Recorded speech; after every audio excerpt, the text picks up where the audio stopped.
Romain Meltz, bonjour. Alors vous êtes politologue, c'est-à-dire une sorte de panoramix qui est capable de nous expliquer tout ce que les électeurs ont mis dans le chaudron magique de la politique locale. C'est ça, hein ? C'est exactement ça. Voilà, alors avant de revenir sur les résultats et leurs conséquences, je voudrais savoir quel regard vous portez sur l'abstention. La démocratie, c'est le suffrage universel. Quand on arrive aujourd'hui à 2 électeurs sur 3 qui ne se déplacent plus et qui ne votent plus, est-ce qu'on peut encore parler de démocratie ? Et là, ça ne met pas en cause le résultat des Verts ou de quelqu'un d'autre, ça met en cause notre système aujourd'hui qui semble totalement à côté de la plaque. Oui, vous avez raison. Ça contraste avec le fait que justement, on a l'impression que le peuple, depuis 2017, est quand même très présent sous différentes formes de mobilisation politique un peu iconoclaste. Et quand vous voyez effectivement les marches pour le climat qui ont eu lieu à Lyon, c'était des marches énormes, gigantesques, un nombre de personnes considérables, des familles qui venaient avec les bébés. Et ça, finalement, ce à quoi on a assisté à Lyon, en tout cas hier, on pourrait dire que c'est la traduction de cela. Mais effectivement, vous avez tout à fait raison, il y a l'air d'avoir une espèce de rétrécissement entre cette politisation du peuple et sa non-traduction dans les urnes, qui est pourtant le symbole de la démocratie. Alors Romain Meltz, parlons maintenant des résultats. Résultats ô combien surprenants, au moins surprenants pour ceux qui pensaient la politique il y a encore un an. Parce que jamais personne n'aurait cru il y a un an qu'il allait se passer ce qui vient de se passer. Est-ce qu'on n'assiste pas à la fin d'un système ? Et ça, en 89, vous vous souvenez probablement, quand Michel Noir a été élu, il a mis fin à ce qu'on appelait le système CDS. Ensuite, il y a eu Barre qui a pris la succession, Gérard Collomb a pris la succession, et le système mis en place par Noir avec des hommes nouveaux aux postes clés n'a pas vraiment changé. Et est-ce qu'aujourd'hui, on ne va pas avoir, à la fin d'un nouveau système, du système qui avait été mis en place depuis maintenant 25 ans, 30 ans. 30 ans, oui. On va voir ça. Ce qui est certain, c'est qu'on ne sait pas encore exactement qui vont être les maires d'arrondissement. On sait très peu de choses sur les adjoints.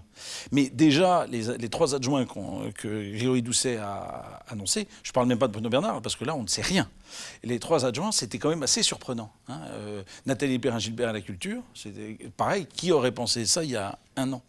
Mais au moins, on aura des cracheurs de feu dans les rues. Ah, c'est possible, oui, c'est possible. Mais ça dépend, parce que vous savez, le feu, ça se fait quand même avec de l'essence. Donc c'est pas tout à fait sûr qu'il y ait des vrais cracheurs de feu.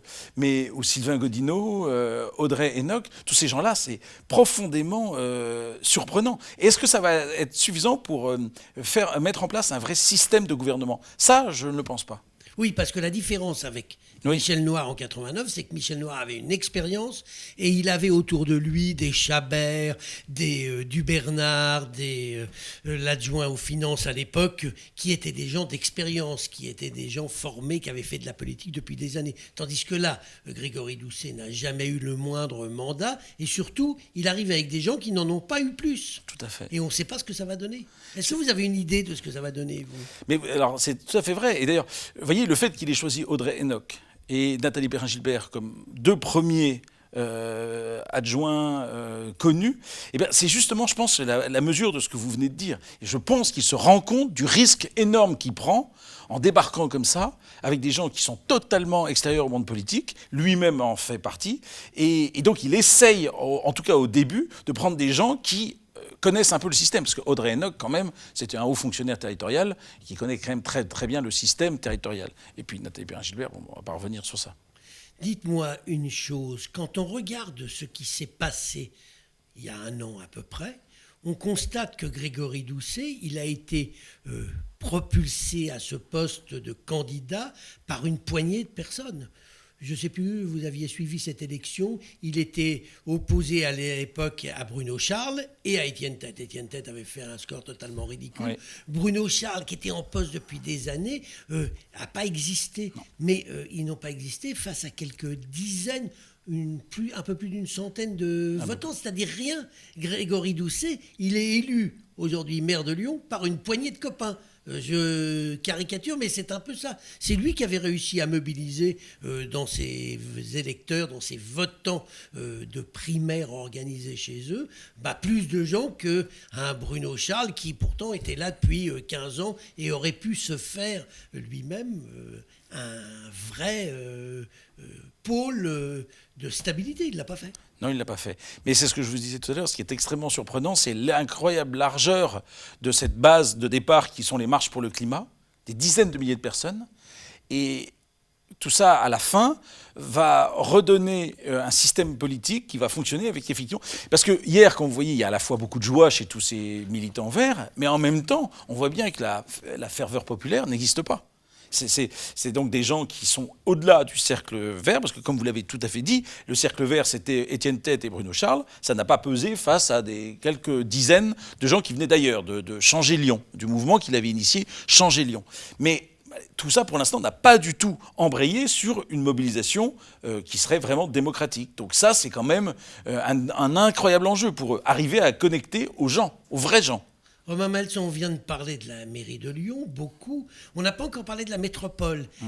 Deux hommes totalement différents. Parce que Grégory Doucet, on l'a dit, il n'a pas d'expérience politique. Il n'est pas quelqu'un qui est dans les arcanes. Alors qu'à l'inverse, Bruno Bernard a une vraie expérience politique. Elle est double d'ailleurs. Elle est familiale, puisqu'il est le fils d'un proche de Mitterrand. Et elle est aussi personnelle. Il a été élu à Villeurbanne, il a été élu à la métropole. C'est quelqu'un qui connaît parfaitement les choses. Et d'ailleurs, à la différence de Grégory Doucet, il a bien dit tout de suite qu'il ne voulait pas de Nathalie Perrin-Gilbert et de représentants de sa tendance auprès de lui. Tout à fait. Et puis aussi, il a une portée dans le mouvement Europe Écologie Les Verts qui est énorme, parce qu'il est au bureau exécutif depuis très longtemps, depuis 2016. Il a fabriqué la majorité de Cormont, puis après de Julien Bayou. Et donc, il est implanté dans le parti à un niveau qui n'a rien à voir avec celui de Grégory Doucet, qui est toujours resté, et c'est pas du tout une critique, toujours resté au niveau local, à militer dans le 8e arrondissement depuis 2009.